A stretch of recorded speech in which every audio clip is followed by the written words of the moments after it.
ಒಂದು ಊರಲ್ಲಿ ಒಬ್ಬ ರಾಜನಿದ್ದನು. ಅವನಿಗೆ ಇಬ್ಬರು ರಾಣಿಯರು. ಹಿರಿಯ ರಾಣಿಯ ಹೆಸರು ಸುಂದರಿ, ಕಿರಿಯ ರಾಣಿಯ ಹೆಸರು ಕಮಲ. ರಾಜನಿಗೆ ಹಿರಿಯ ರಾಣಿ ಸುಂದರಿಯನ್ನು ತುಂಬಾ ಪ್ರೀತಿ. ಆಕೆಯ ಸೌಂದರ್ಯಕ್ಕೆ ಎಲ್ಲರೂ ಮೆಚ್ಚುತ್ತಿದ್ದರು. ಆದರೆ ಕಿರಿಯ ರಾಣಿ ಕಮಲಳು ಸೌಂದರ್ಯದಲ್ಲಿ ಹಿಂದುಳಿದ್ದಳು ಎಂದು ಜನರು ಹೇಳುತ್ತಿದ್ದರು. ಒಂದು ದಿನ ಅರಮನೆಯಲ್ಲಿ ದೊಡ್ಡ ಸಮಾರಂಭ ನಡೆಯಿತು. ಎಲ್ಲರೂ ರಾಣಿಯರ ಸೌಂದರ್ಯವನ್ನು ಮೆಚ್ಚುತ್ತಿದ್ದರು. ಹಿರಿಯ ರಾಣಿ ಸುಂದರಿ ತನ್ನ ದೇಹದ ಸೌಂದರ್ಯದ ಬಗ್ಗೆ ಜಂಬ ಕೊಟ್ಟಳು. ನನ್ನಂತಹ ಸುಂದರಿ ಈ ರಾಜ್ಯದಲ್ಲಿ ಬೇರೆ ಯಾರೂ ಇಲ್ಲ. ನನ್ನ ಕೂದಲು ರೇಷ್ಮೆಯಂತೆ ಮೃದುವಾಗಿದೆ, ಕಣ್ಣುಗಳು ಕಡಲಂತೆ ಆಳವಾಗಿವೆ, ಮುಖ ಕಮಲದಂತೆ ಅರಳಿದೆ ಎಂದು ಆತ್ಮಶ್ಲಾಘೆ ಮಾಡಿಕೊಂಡಳು. ಕಿರಿಯ ರಾಣಿ ಕಮಲ ಶಾಂತಳಾಗಿ ಕೇಳುತ್ತಿದ್ದಳು. ಆದರೆ ಸುಂದರಿಯ ಜಂಬವನ್ನು ಸಹಿಸಲಾರದೆ ರಹಸ್ಯವಾಗಿ ಒಂದು ಯೋಜನೆ ಹಾಕಿದಳು. ಆಕೆ ತನ್ನ ಸಖಿಯೊಬ್ಬಳಿಗೆ ಹೇಳಿ ರಾಜನ ಕಿವಿಗೆ ಸುದ್ದಿ ಮುಟ್ಟಿಸಿದಳು. ಹಿರಿಯ ರಾಣಿ ತನ್ನ ಸೌಂದರ್ಯದ ಜಂಬದಿಂದ ರಾಜನನ್ನು ಕೀಳಾಗಿ ಮಾಡುತ್ತಿದ್ದಾಳೆ.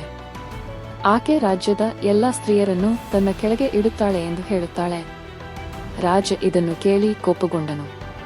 ಆದರೆ ನೇರವಾಗಿ ಏನೂ ಹೇಳದೆ ಒಂದು ಪರೀಕ್ಷೆ ಇಟ್ಟನು. ನಾಳೆ ಎಲ್ಲಾ ರಾಣಿಯರು ತಮ್ಮ ಸೌಂದರ್ಯವನ್ನು ತೋರಿಸಬೇಕು.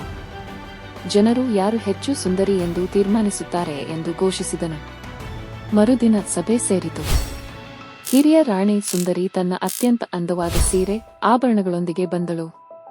ಎಲ್ಲರೂ ಮೆಚ್ಚಿದರು. ಆದರೆ ಕಿರಿಯ ರಾಣಿ ಕಮಲ ಸರಳವಾಗಿ ಮುಖದ ಮೇಲೆ ಮುಸುಕು ಹಾಕಿಕೊಂಡು ಬಂದಳು. ಜನರು ಅನುಮಾನಿಸಿದರು. ರಾಜ ಕೇಳಿದನು, ಕಮಲೆ, ನೀನು ಮುಖ ಏಕೆ ಮುಚ್ಚಿಕೊಂಡಿದ್ದೀಯಾ? ಕಮಲ ಹೇಳಿದಳು, ಮಹಾರಾಜರೇ, ನಾನು ಸೌಂದರ್ಯದ ಜಂಬ ಕೊಡುವುದಿಲ್ಲ. ನನ್ನ ಸೌಂದರ್ಯ ಹೃದಯದಲ್ಲಿದೆ. ಹೊರಗಿನ ರೂಪಕ್ಕಿಂತ ಒಳಗಿನ ಗುಣ ಮುಖ್ಯ ಎಂದು ನಂಬುತ್ತೇನೆ. ರಾಜನಿಗೆ ಸಂತೋಷವಾಯಿತು.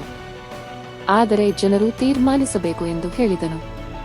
ಎಲ್ಲರೂ ಕಮಲ ಒಳಗಿನ ಸೌಂದರ್ಯಕ್ಕೆ ಮೆಚ್ಚಿ ಆಕೆಯನ್ನೇ ಗೆದ್ದವಳೆಂದು ಘೋಷಿಸಿದರು.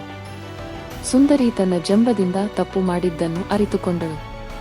ಆಕೆ ಕ್ಷಮೆಯಾಚಿಸಿ ಜಂಬ ಮಾಡುವುದು ತಪ್ಪು, ನಿಜವಾದ ಸೌಂದರ್ಯ ಗುಣದಲ್ಲಿದೆ ಎಂದಳು. ರಾಜ ಇಬ್ಬರನ್ನು ಸಮಾನವಾಗಿ ಪ್ರೀತಿಸಿ ರಾಜ್ಯವನ್ನು ಸುಖವಾಗಿ ಆಳಿದನು. ಈ ಕಥೆಯಿಂದ ನಾವು ಕಲಿಯುವುದು, ಜಂಬ ಮಾಡಬಾರದು. ನಮ್ಮ ಗುಣವೇ ನಿಜವಾದ ಸೌಂದರ್ಯ.